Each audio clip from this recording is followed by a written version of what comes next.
Hello everybody, welcome to the beautiful seaside race circuit here at Zandvoort. Ready for the third weekend of DTM 2024. Free practice 2 is just about coming up, and what's an unusual timetable for the weekend here at Zandvoort. So we've already had one free practice session. That was first thing this morning, just about 9 o'clock. Because of the changes to the timetable, which sees a qualifying session happening later on today. Tomorrow's normal, and then on Sunday we have a very late race start at 4:30 rather than 1:30. The reason for all of this is the Le Mans 24-hour race, in which quite a few of the DTM drivers are taking part. That's next weekend, but the practice session is on Sunday. So a lot of the drivers are going to get private jets from Zandvoort to Le Mans, go and compete in the practice session on Sunday, and then fly back here to Zandvoort to take part in the final race of the weekend in the afternoon. So what that means is they won't have time to qualify for that second race on Sunday morning. So qualifying 2 is actually going to happen before qualifying 1 here at Zandvoort. That's coming up at 5 o'clock this afternoon local time. So we've had one free practice session. This is the second free practice session. We've got qualifying 2 coming up this afternoon to set the grid for Sunday's race. Tomorrow's a kind of normal day with at 10 to 10 local time qualifying 1, and then race 1 at 1:30 in the afternoon. And then a lot of waiting around for the drivers that aren't going to Le Mans on Sunday before we get that second race underway at the end of the afternoon. Now, because the morning is normally when we'd be setting up and testing all the camera equipment around the circuit, but that was when free practice 1 happened. That's why free practice 1, we weren't able to stream that today for you, but we'll get you up to date with what happened in that. No big dramas. It's a cooler weekend than it was here last year. It was the second weekend of the 2023 season, and it was 25, 26 degrees air temperature. The track temperature got up into the mid-30s, but it's much more sensible early summer weather for us here. As you see, the cars heading out for 45 minutes of free practice. As you saw from the opening shot, we are literally a stone's throw from the coast, the beach and the North Sea here at Zandvoort, in amongst the sand dunes. It's a unique setting for a racetrack. The circuit itself, 4.3 kilometres long, just under, which is about 2.5 miles. The first race here at Zandvoort was back in 1939, but that was actually a street race. A permanent circuit wasn't built until 1948. And the circuit was designed by a gentleman called Sidney Charles Horton Davis, or Sammy Davis as he was better known. He was a racing driver himself, won at Le Mans back in the 1920s with Bentley, and then designed this circuit using part of the old roads around here, which is why in parts of the circuit, even though it's heavily redeveloped in 2020, has a bit of a street track feel about it. The drivers all love it. It's undulating. It is super quick at the back. It's narrow in places as well, and it has this beautiful coastal setting as well. So Zandvoort, the venue for our first overseas weekend of the season, after we started the year at Oschersleben and then Lausitzring 2 weeks ago for rounds 5 and 6 of the championship. So as ever, I'm here in the commentary box. My name's Chris Hartley, and alongside me here at Zandvoort to help talk you through the action this weekend, it's a good afternoon to Brian Oliver. Good afternoon, Chris. Oh, this is an absolute highlight. Welcome, everybody, to what is one of the highlights of the calendar. Everybody gets excited when we come to Zandvoort for round 3, and you can see why. Such a spectacular circuit. The massive 19-degree banking of the final Arie Luijendijk turn 14, the 18-degree banking. In fact, it's 18 degrees on that turn and 19 degrees on turn 3, the Hugenholtz turn. Absolutely spectacular to see these cars around here. The skies are blue, as you've already mentioned. We're not expecting any bad weather. Driving in yesterday, there were a couple of funnel clouds coming down into the North Sea, and everybody in the TV compound was battening down the hatches, going, I hope it's not coming this way. Pleased to say, today the wind has dropped, the sun is shining, and we are ready for what is looking like it's going to be a fantastic weekend of DTM racing. Yeah, it's quite often windy here because we're right by the North Sea. It's a great venue for windsurfers. We weren't quite expecting hurricane season yesterday, though. There is one of the banked corners around here, not the most famous banked corner, because that is the last corner at turn 14, which has a degree angle of 18 degrees. So take yourself back to Lausitzring a few weeks ago and part of the tri-oval circuit there. The steepness of the banking around the last corner here at Zandvoort is more than 3 times steeper than that final run out of the corner at Lausitzring. It is taken incredibly quickly as well. They go into it at around about 180, 190 kilometres an hour. They're 200 kilometres an hour through it, and it is absolutely spectacular. Rode around it on the, well, Brian ran around it last year. I rode my bike around it. I have to tell you, you don't really get an appreciation of just how steep that last corner banking is until you're on it, do you?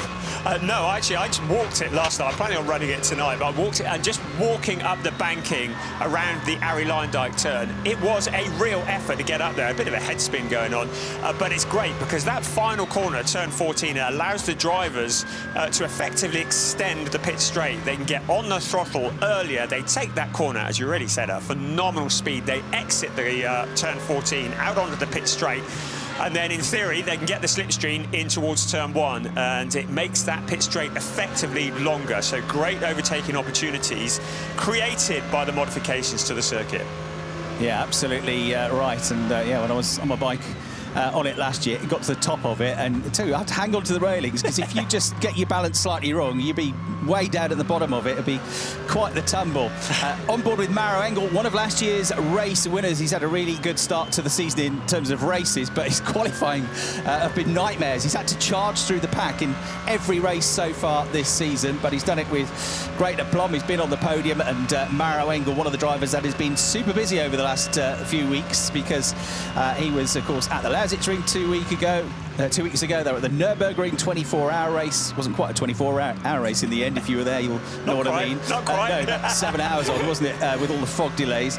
And then straight back here as well. And then, of course, for some of the drivers, they're off to Le Mans this weekend and next weekend. So that's going to be a real test, not just for them, but for a lot of the team personnel that are involved in it as well. But Maro Engel, one of last year's race winners here, from pole position, and that was on the Saturday. And on the Sunday, Ricardo Feller got a race victory from pole position as well. And Ricardo Feller's going to be one to watch here, isn't he, this weekend, because the Audis always seem to go well here, and Ricardo has won something pretty much every year he's been here, whether it's been in GT Masters, GT World Challenge or DTM. He's been a race winner at this track.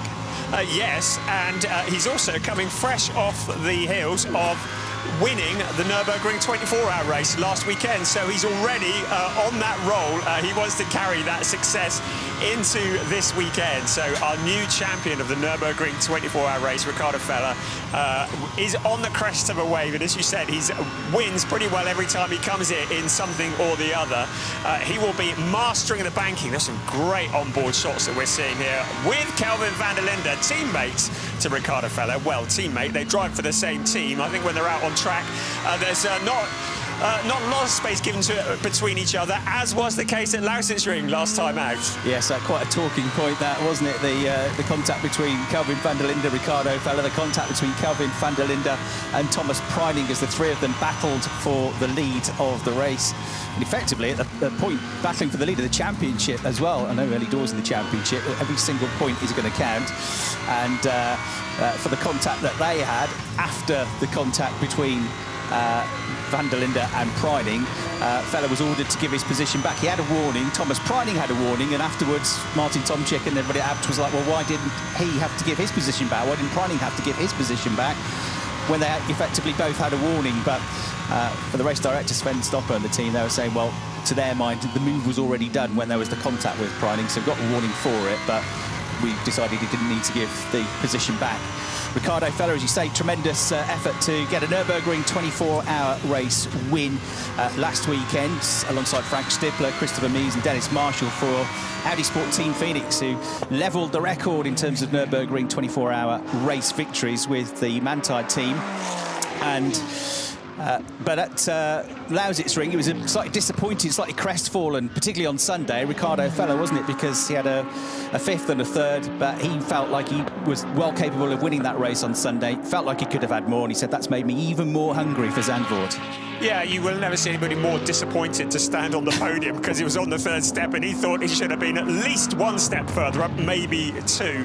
On the point of what the stewards viewed that, how they viewed that decision, last night I was walking walking around this circuit, as previously mentioned, and I was really taken aback by the number of cameras that they have. They really do have views that we don't have. And I was looking up on the gantries, in the bushes, you name it. There are little cameras.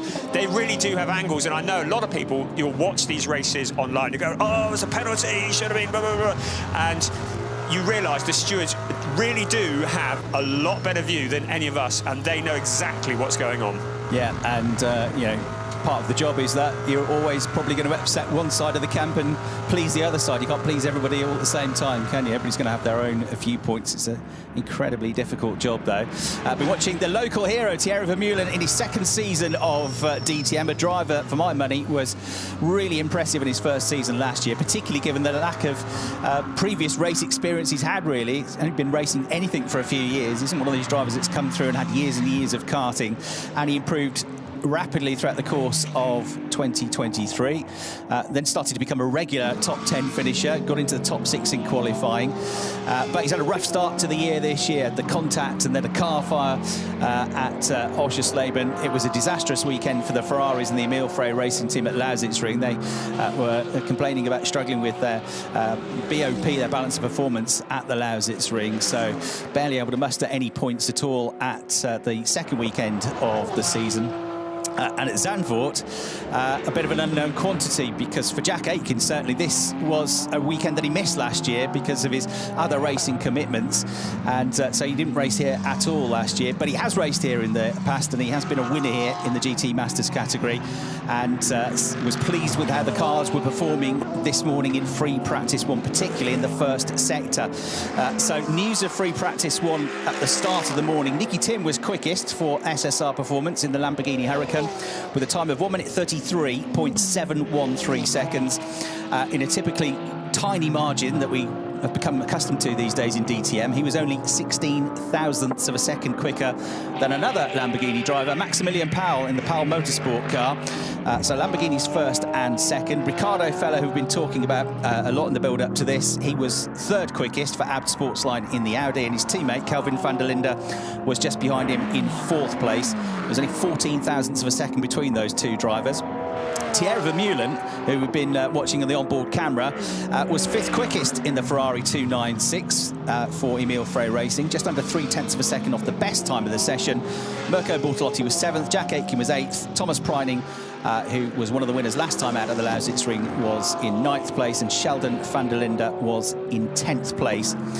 Just to give you an idea of the time, so 1 minute 33.713 was the fastest time in free practice one, and that was around about 3.5 tenths quicker than the fastest time in free practice one last year that Maro Engel set.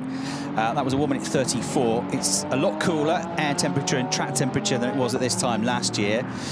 In free practice two last year, Maro Engel, who went on to get pole position and race one victory.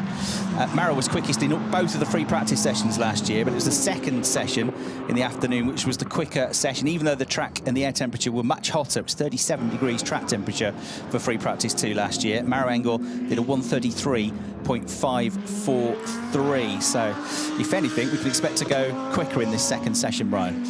Yes, and indeed, with Kelvin van der Linde's 133.197, that is quicker than all of that. So he's currently the quickest car out on track. Thierry Vermeulen, the local boy, is in second place at 133.727. He's done a few laps around here. You can see from the graphic, Christian Engelhardt has gone quickest of anybody in Sector 1. He hasn't in Sector 2, so as he comes out of the final corner to cross the line, it's a 133.781 that moves him up into P3. As we so often say in free practice, the times don't necessarily represent anything. It's about getting a setup. The important bit is going to be this afternoon in the qualifying session for race 2, confused.com. They'll be trying to get a good setup for that, and especially this corner, turn 3. I was looking in FP1 at the different lines drivers were taking, experimenting, going low, going high, going to the middle of the track. And I think that finding a quick route around turn 3 is something of quite an art, isn't it? Yeah, you're right, absolutely right. There are a lot of different lines through there. The first banked corner of the lap through Hugenholtz. It's a relatively slow corner. I mean, it's still 155 kilometres an hour that you approach it at. You're still doing 105 kilometres an hour through it. You can use that inverse camber as in it leans downhill towards the inside of the circuit, and you can use that for extra grips. They're still going at 105 kilometres an hour, even though it's basically a pretty tight hairpin through that corner. But it's the exit to that corner that is absolutely king, because it's quite a steep uphill climb out of turn 3 up to turn 4. This is where the circuit really opens out at the back of the track, coming out of turn 3, and then you're uphill, then downhill into turn 5, then it goes steeply uphill again up towards turn 6 through Slottermack corner, the end of the first sector, and then you're downhill again into the farthest point away from the start-finish line at turn 7. So it is, you know, a long time before you hit the brakes coming out of turn 3, before you hit the brakes again. So it's perhaps it's the slowest corner on the lap. It's probably, you know, the least sort of spectacular looking in a way, apart from that banking, but it's the one you've absolutely got to get right. As we look into the eyes of Maximilian Paul, Nürburgring race winner last year, got some points on the board at the Lausitzring, but I think I'm be right in saying, you might agree or disagree, but I'd say Maximilian Paul feels like the one driver who scored far fewer points than he should have done, really, because his speed and his pace has been up there, but had misfortunes with bad timing on the pit stops and wheel nuts coming loose in the pit stops at Oschersleben, and he got caught up in an accident with Lukas Stoltz and Marco Wittmann last time out at the Lausitzring. So he's barely got any points, but actually he's been quite competitive all season, hasn't he? Yes, he has, and as you say, the bad luck really just keeps coming strong. He seems to really come alive when it's wet, and he's probably going to be doing his rain dance this weekend. The weather forecast suggests there might be some showers tomorrow, maybe not so much on Sunday, but he does enjoy the wet. He'd like to prove to everybody he's just as quick in the dry. We've seen how quick he can be, but for the bad luck that keeps tripping him up along the way. But yes, not representative scores for him at the moment, but I'm sure he's going to put that to rights this weekend. He's currently in P7, a 1:34.079. On board with Ian Changuan, another driver who's fared very well at the Nürburgring 24 last week, coming in second place along with Thomas Preining, although they believe they should have won it, but for the fog and the stoppages, etc., etc. But last week is last week. The sun is shining this week on board with the Manthey EMA car. Some great camera angles. The other bit I was just going to mention about the circuit briefly, walking around it last night, is not just the very unusual banked corners, but also the blind crests. And certainly as you head out of turn 3, out of turn 4 and up towards turn 5, it's a blind crest, and it takes a lot of courage, the amount of speed they're carrying, to keep your foot planted on it. I was talking to one of the Porsche Carrera Cup Benelux drivers actually earlier on today, and he was just saying, I was going to put my foot on it, but then I balled it at the last minute. I just couldn't keep it flat going up over that blind crest. And it, you know, heaven forbid, drivers do fear as well. Absolutely. Yeah, it's one of my favourite places to go and sit trackside, up in the dunes at the top of the part of that circuit as they come over that crest. It is absolutely spectacular. First time I came here actually was quite a long time ago for just covering for a GT Masters race weekend, and the first drive that blew my socks was Martin Ragginger, who came over there, and the car was off the ground completely, and he just, every time he did it, threw it off the ground, landed it on all 4 wheels, and just kept his foot in. It was absolutely spectacular. We've seen Ian Changuan, as you say, with his onboard camera. That's a great shot. View. That's like open wide. Back of the exhaust, yeah. And that is a ratchet going on, so there you go. Looking into the eyes of one of the race engineers as they won't hurt the car. Bit. Absolutely right. What a great camera angle that is, and it's fine adjustments. I bet he's not going to adjust that very much. It's just tweaking, and yeah, just see, everything is so precision. And when you look at the field, you see that at Lausitzring, the majority of the field was separated by 9/10 of a second, and every last millimetre, every last thousandth of a millimetre counts. The adjustments are very precise. Not a clue what he was doing there. I'd love to find out, actually, but I don't think they're going to tell us. Yeah, back of the Pal Motorsport Lamborghini. Here's another Lamborghini driver. Mirko, do you box at the end of this lap? Can I do one more? Please. Yeah, if necessary, yes. If not, then I would like to box. Only if you're good. Up to your feeling. I quite like driving around here. Please, going to do another lap, says Mirko. Kelvin van der Linde quickest. Thierry Vermeulen second, Christian Engelhardt third, Luca Engstler fourth, and Arjun Maini in fifth place are all in the pits at the moment. I grabbed a chat with Arjun Maini this morning and congratulated him on the excellent start to the season that he's had, his best so far in DTM. And he said, yeah, teams worked really hard, and what we've really sorted out is qualifying. The car is much more on it in qualifying. But actually said, free practice 1 this morning, we were struggling compared to the other Mercedes. He said, anywhere in particular around the lap? He said, everywhere. So they were doing a bit of head scratching on that, but based on being 5th quickest already, I would say they've probably solved that. Arjun, not for the first time this year, the Indian driver, the quickest of the Mercedes. We chatted about the schedule on Sunday. Not one of the drivers going to practice at Le Mans is Arjun Maini. He said, yeah, it's going to be strange. He said, I think I've got time to go home, actually, before the race. What, India? I said, Arjun, I know you're quick, but you're not that quick. Yes, they're probably like, let's have the race without the ones that go to Le Mans. Yeah. They wouldn't mind that, would they? They really wouldn't. One of the drivers that has been reported to the stewards, sadly, is Marco Wittmann. That was for spinning the wheels on the air jacks, and you might think, well, that's not much. It's a big issue, and if he does it during quali or the race, he almost certainly would find a penalty incoming. Spinning the cars on the jacks considered to be a massive health and safety issue. The stewards take a very dim view of it. He'll probably, or the team, or he will pick up a fine probably for that at the end of this session. I don't think it will impact his qualifying or race. May be wrong on that one, but yeah, so he's the only one who's been reported to the stewards. In terms of track limits, well, there's some rather deep gravel traps on the outside of the corners, so track limits never really an issue here at Zandvoort. That's never a good message, is it, if you are running a team? The team manager of car number 14, which is Jack Aitken, Emil Frey Racing, requested to race control immediately, it says. So that's never, well, not normally good news. So we'll see if there's anything that comes of that. Ricardo fell out on a pretty quiet track at the moment, which will probably suit him as he looks to put his first proper laps of the session in. Preining, Feller and Bortolotti, the bottom 3 at the moment, haven't yet really got going in the session.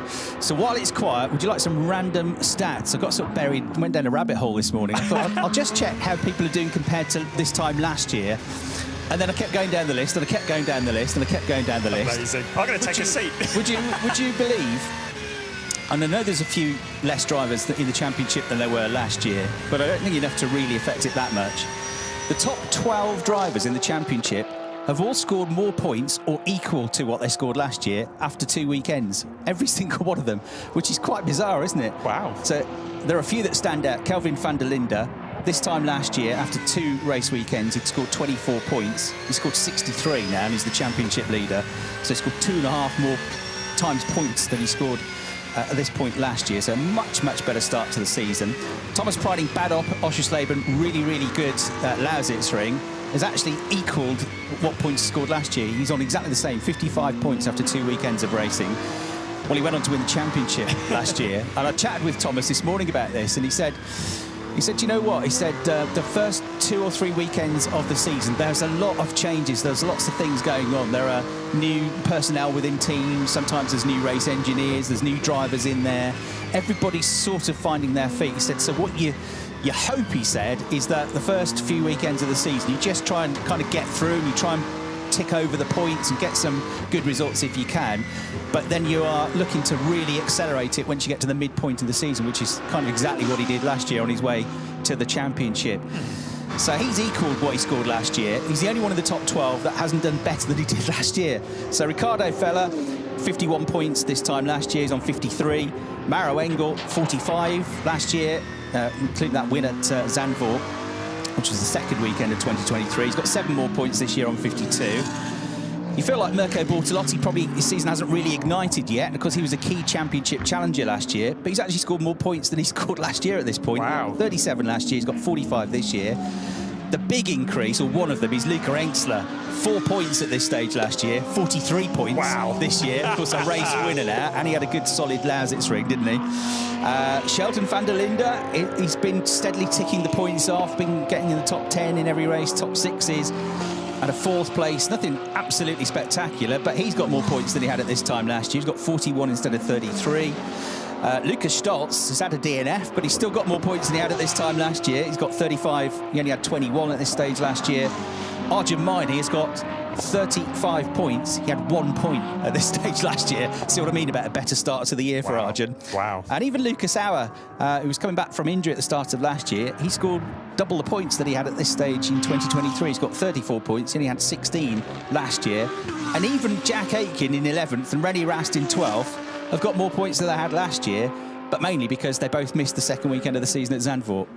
This just means that the championship is going to go down to the last race of the season. Absolutely. I have a useless one to add to that Mauro Engel has gained 35 positions over the last 4 races. Yeah, it's got to be the biggest overtaker, hasn't he? Yeah, I mean, to pass 35 cars in 4 races takes a bit of doing when they are so level. As already mentioned, the grid tomorrow, the entire grid is likely to be separated by something like a second, maybe less.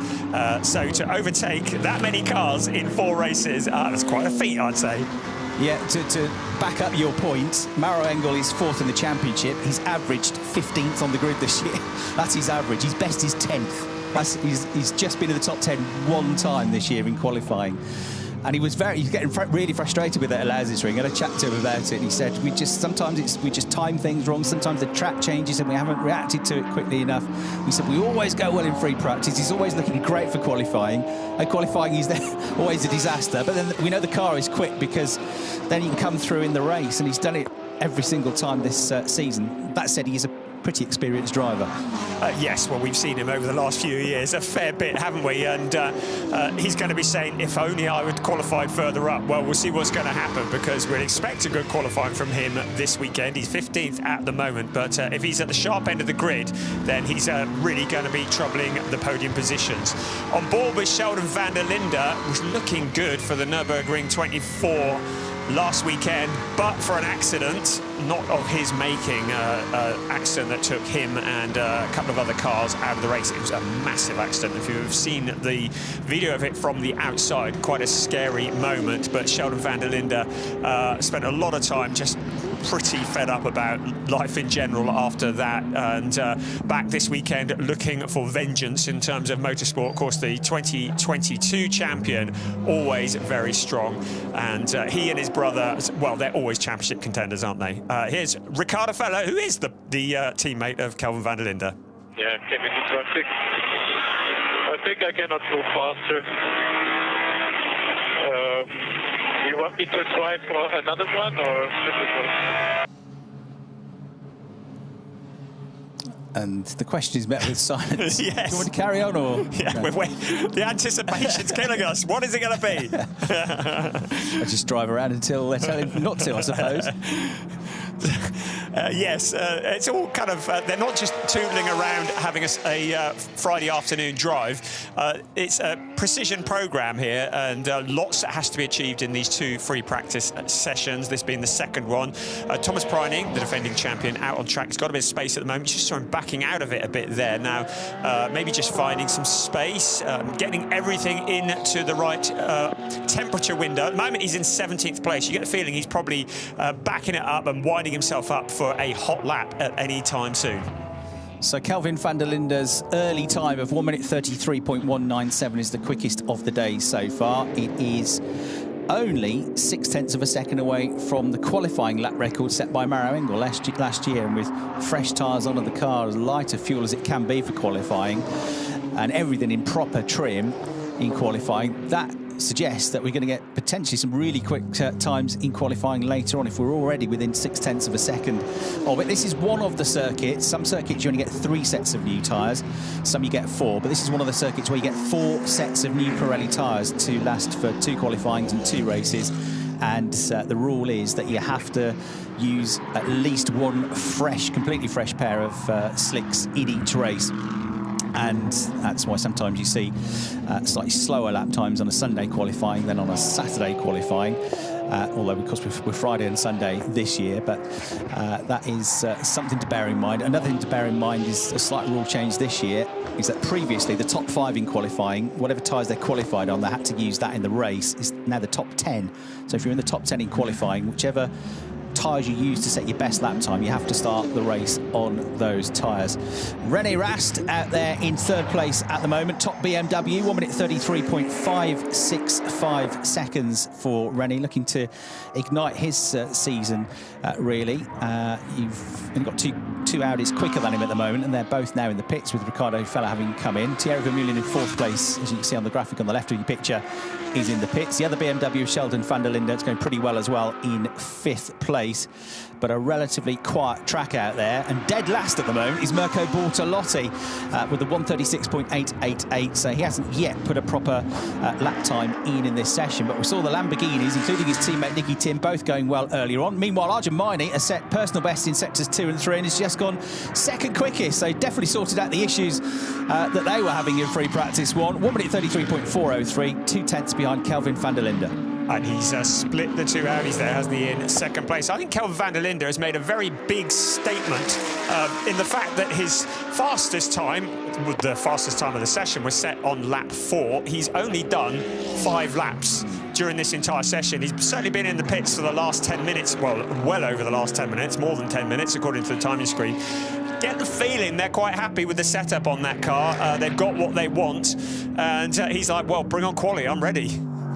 Watching Arjun Maini go through a few seconds ago, and this lap time pretty good for the first sector. I think it's going to be quite as good as his last lap, but it's only 2/10 down on the absolute best first sector. Here comes Arjun then, back with Team HRT, Haupt Racing Team. Hubert Haupt, the team boss, still partakes in the Nürburgring 24-hour race as a driver himself. Arjun was one of the DTM drivers in action, finished just outside the top 10 in the Nürburgring 24-hour race last weekend.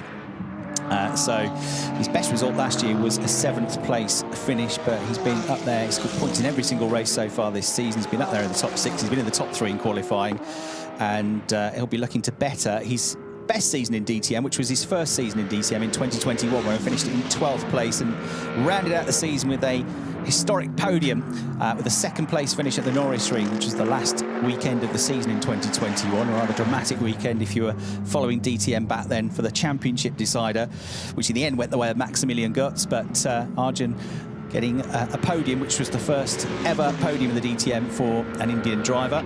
Lukas Stolz, brand mate at Mercedes, has just gone 4th quickest with a 133.542. So now the timing screen reads Audi, Mercedes, Audi, Mercedes as the top 4. BMW René Rast in 5th.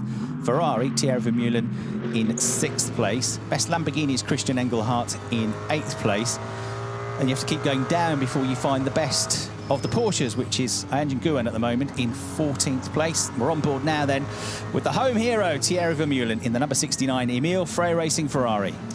It's all fairly quiet at the moment. You get the feeling that a lot of the teams are fairly happy with the setup. I feel a little concerned for Mirko Bortolotti. He came out, did that lap just now. He's done a total of 12 laps in this session, but a 136.888. So some 3.6 seconds slower than the fastest time of the session. It might be that they have a setup. They are just scrubbing in tyres or doing whatever they need to do. But down in 20th place at the moment, certainly expecting him to see him at the opposite end of the timesheets come the end of qualifying, certainly later on today. But yeah, fairly quiet at the moment. Just about 6 cars out on track, 7 cars out on track at the moment. They've got lots of space, so good opportunity to get a bit of clean air running. Another good lap from Arjun Maini, better than his last one, so he's got the gap down by another 0.5 of a second. So Arjun still 2nd quickest, but now only 0.144 seconds away from Kelvin van der Linde. Lukas Stolz did a personal best in the first sector as well. He's about 0.5 down on Arjun through that first sector, and a few thousandths down on him in the second sector. So overall, he's a couple of tenths slower, Lukas Stolz, on that lap, but it was another pretty good effort. They're the 2 quickest drivers out there at the moment. Thierry Vermeulen still out on track.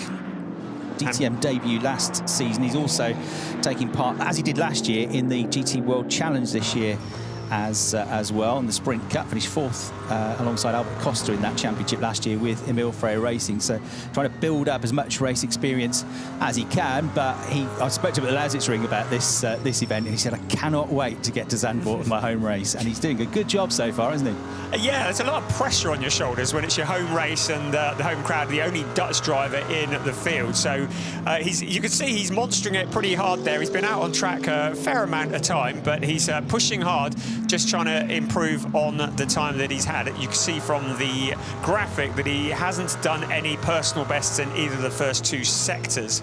But again, it's about gathering data.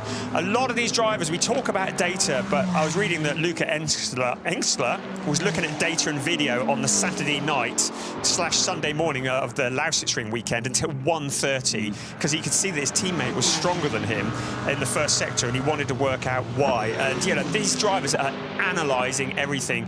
Luca Engstler, who incidentally was interloping in the Ferrari Challenge Europe last weekend, sitting in for his dad who was unwell, and got a podium out of it, from what I understand. Not too bad at all. As Lucas Stoltz goes 3rd quickest with 1:33.391, so he gets within 0.2 of a second of Kelvin van der Linde as well. Had a pretty rare retirement last time out at the Lausitz but he's been quick all season long.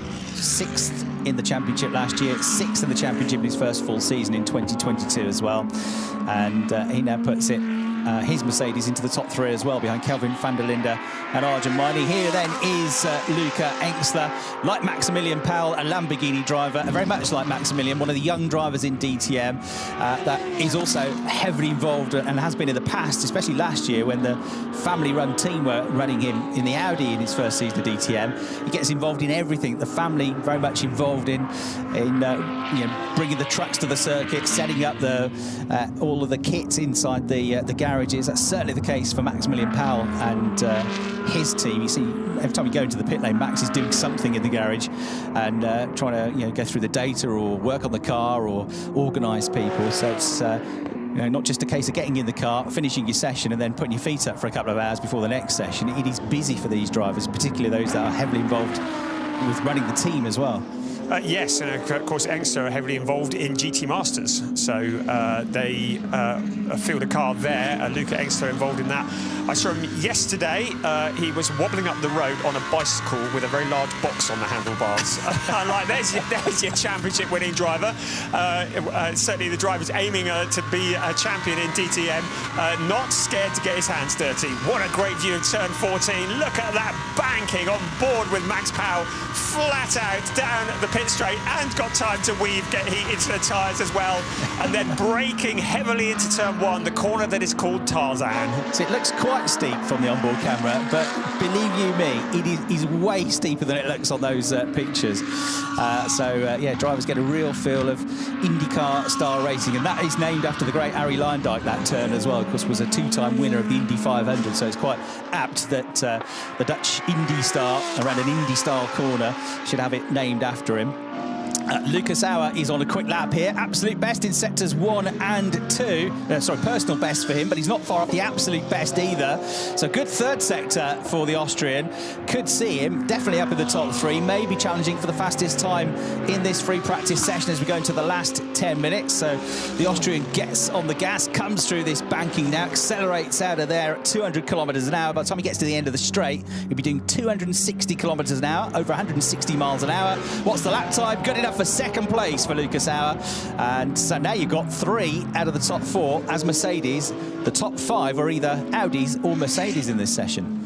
Yes, so as you already mentioned, Mercedes seem to have found the pace that appeared to be lacking in FP1. It's also very interesting to see all bar one of the Lamborghinis bunched together. 9th, 10th, 11th, 12th, all Lamborghinis all running together. The only one who's breaking that cycle is Mirko Bortolotti, who still is at the bottom of the timesheets with a 1:36.888. So the Lamborghinis appear to be a very consistent kind of mid-pack at the moment. The quickest of the BMW is still René Rast, a driver who's still really trying to get his season on track in the way that he wants to. He's rarely is there a season where René Rast doesn't win a race in pretty well everything he takes part in, and would expect to see him somewhere near the front before too long. Hello, Ben Durr, 6th place, an absolute best in the 3rd sector in the McLaren. Meanwhile, Lucas Auer, absolute best in the 1st sector of the lap. Sector 1 takes you from the start-finish line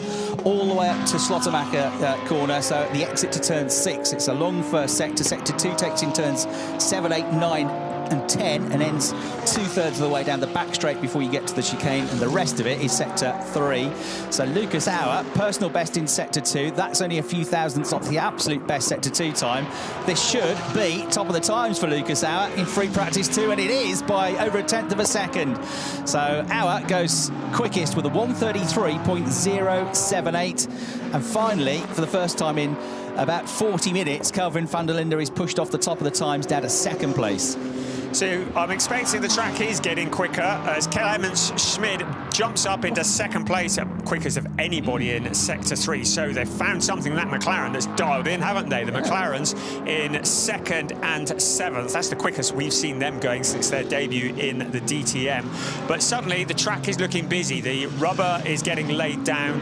Only 2 cars in the pits at the moment. That's Arjen Meiney and Lucas Stoltz. Everybody else out on track. So as the track gets to its fastest point of the weekend so far, of the week so far, suddenly everybody out on track.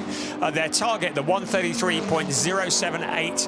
Are we going to see anybody in the 1:32s in this session? I reckon that's certainly going to be the case in quali later on if it stays dry. But the time's starting to tumble. Better lap from Thomas Preining, who's only 19th at the moment. He was a couple of tenths down in the 1st sector, but he more or less matched the absolute best 2nd sector time. And the Porsche driver, the reigning champion, about to cross the line. It's be easily his best lap of the session so far, and it puts him 5th. So 5th place on a qualifying tight run. He'll probably go for another quick lap. Clemens Schmid, another Austrian driver like Lucas Auer, going well. Austrians 1st and 2nd here in the Netherlands. And yeah, really good effort from the 2 McLaren drivers. First time we've had a full season with a McLaren in the DTM, and it's certainly the first time for a 720S to be in there. So Clemens Schmid, the team leader with his experience, but young Ben Durr has been impressive as well, knocking on the door of the points a couple of times this season. Clemens Schmid, another good lap, 1:33.2, not quite as good as his best, but that is 2 good lap times. At the Lausitz ring, we saw drivers able to get 3 quick lap times on the bouncing qualifying. Not sure that will quite be the case here around a longer, tougher lap. And look at that, Maro Engel staring into the eyes of the German driver. We know he's brave because he's a multiple race winner at Macau, around the streets of Macau. So he won't be worried about any of these corners, as Christian Engelhardt in the Lamborghini now goes absolute best in the 1st sector. This is feeling like a rehearsal, Brian, for qualifying this afternoon.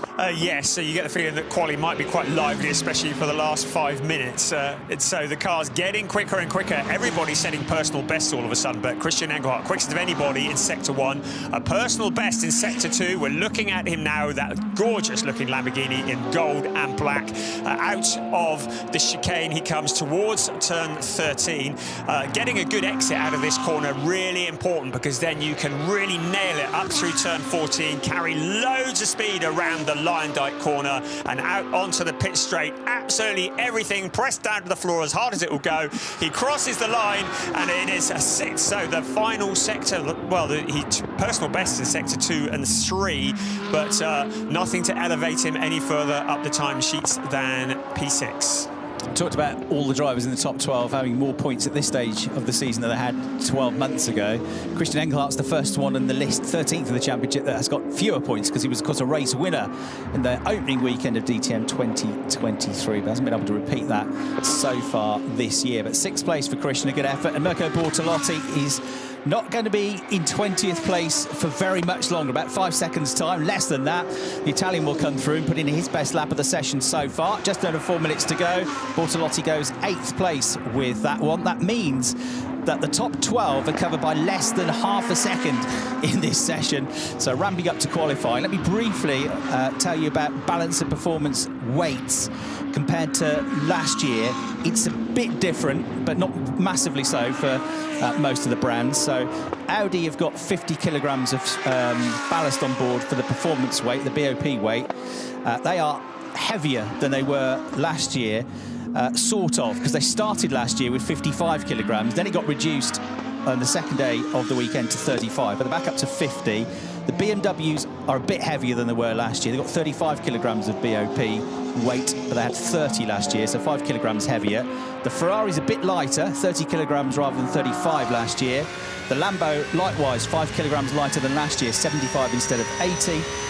McLaren's obviously weren't involved last year. They got 45 kilograms of BOP weight. Mercedes are exactly the same as they ended last year, 50 kilograms. It started last year with 45, then it went up to 50. They're on 50 again, and a heavier for the Porsches. They're 65 kilograms. They started Zandvoort last year with 60. It got tweaked to 55 kilograms in the middle of the weekend. They're 65, heavier than both of those this year. As Marco Wittmann goes up to 4th place and becomes easily the best BMW driver in the session. 1 minute 33.291. But Jack Aitken has done the absolute best first sector of the lap so far. He's in the 3rd sector at the moment. His 2nd sector time was a 34.018 though, which is half a second or so off the best middle sector. So he's lost a lot of time in that middle sector. Would he squeeze one more lap out of this though? And was pretty happy with the car in free practice. They just need to find a bit more in sector 2, the middle part of the lap, which is where he struggled here. Goes through. The lap ends up being nothing, but the promise of that very quick first sector will give them plenty to think about. So Marco Wittmann and Mirko Bortolotti, the two big improvements in the last couple of minutes, up to 4th and 5th respectively. Do you think Jack Aitken is keeping his cards close to his chest by any chance? We know that car is quick because we've seen Thierry Vermeulen up there as well, but certainly that sector 1 was a bit of a warning about what he could do, the purple in sector 1, but not so much in sectors 2 and 3. But clearly there is pace in that Ferrari, and I just wonder whether he's just getting the setup right, not showing too much at the moment. This is fairly ridiculous, Brian. There's 0.6 of a second between all of them. Wow. Between all 20 That's cars. Insane. I don't think I've ever seen it that close. No, it's a pretty long lap here as well, isn't it? Well, those who moan about BOP, take a look. 0.6 covering 20 cars. That is insane. And when Sheldon van der Linde is last and slowest, 0.6 slower than the fastest man, you know it's a competitive field. And we talked earlier on about every last thousandth of a millimetre being important. Well, there's your proof.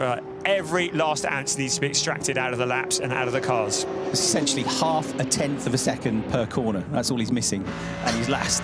Nicky Tim has just improved up to 10th place into the final 30 seconds or so of the session. One of the great onboard views we get from Maro Engel, but unfortunately it's just as he comes into the pits, mind the McLaren. Brakes work on the Mercedes then. Good. That's useful. And this is the view they get. Now imagine coming in and you're trying to come into the pits, stick to the pit lane speed limit in the race, and also you've got all this going through your head about, well, I've got to put this in exactly inch perfect, the right spot in my pit box so they can change the tyres and get me in and out in less than 7 seconds. And get them in the right box as well. I mean, it's a pretty busy pit lane. You've got to find where to stop. Don't stop in the team that you were in last year, and get in there. And as you say, stop exactly on the marks. It's quite a skill. This is not just about going around a track really quickly. The day is done. Well, not the day. The session is done. We've got quali later on today for Maro Engel. So job done for car 130. P14, heaven forbid, 0.4 slower than the fastest time. That close has dropped him down to P14. But you get the feeling that they've done all the setting up they need to do. They're now ready for what will be Q2 later on. Yeah, I wonder if there might have been a little bit of preservation about that session as well, because normally free practice 2 is towards the end of the afternoon, and you've got overnight, you've got till, you know, sort of 9:30 the next morning to get the car ready. But in a few hours, you've got qualifying coming up, so you don't want to force it off the road. You don't want to put too much wear and tear on the car, on the tyres as well, do you? So that might have been going through some of their minds. There's certainly quite a few drivers out there who didn't do all that many laps compared to some of the busier drivers. But yeah, a reminder that the day's not yet done for DTM because, as mentioned at the top of the show, because it's Le Mans practice, because there's quite a few drivers that are taking part in Le Mans practice on Sunday morning. That means they can't be in two places at once. Even racing drivers aren't that clever. Qualifying 2, Sunday morning's qualifying, is now actually happening this afternoon. So qualifying coming up at 5 o'clock local time this afternoon, and we'll be on air to bring you through that at 5 minutes beforehand. So qualifying 2 happening this afternoon at 5 o'clock, and then we'll have tomorrow morning qualifying 1 to set the grid for Saturday's race, and race 1 as at the usual time at 1:30. It's 10 to 10 in the morning for qualifying 1 tomorrow, and then the race at 1:30, its usual starting time. And then on Sunday, unless you are one of the drivers that's having to go to Le Mans, force yourself to go and race a car around Le Mans, you get a massive lie-in because there's nothing happening DTM-wise until 4:30 in the afternoon. So Lucas Auer tops free practice 2 with a 1:33.078, half a tenth quicker than Clement Schmidt. Really impressive in the Duo Motorsport McLaren. Calvin van der Linde was quickest early doors, but didn't do that much running in the second half of the session. Third place for the championship leader. Marco Wittmann with a late improvement to go 4th. A late improvement for Mirko Bortolotti in 5th as well. Arjun Maini continuing to impress with 6th. Thomas Preining, Christian Engelhardt, Lucas Stoltz and Niki Tim were all in the top 10. Championship contender Ricardo Feller finishing in 11th place, and Ben Durr, the newcomer to the DTM, impressive in his Duo Motorsport McLaren as well, for 12th place ahead of Ayan Nguyen. Maro Engel, René Rast, Jack Aitken, and then Luca Enxler was 17th. Max Powell, Thierry Vermeulen and Sheldon van der Linde rounding out the top 20 with just over 0.6 of a second, covering all of the cars in that second free practice session. So there then, Thierry Vermeulen, home hero. Let's see what he can pull out of the bag in qualifying later on. He had 2 DNFs here last year. He'll be hoping for a much better 2024.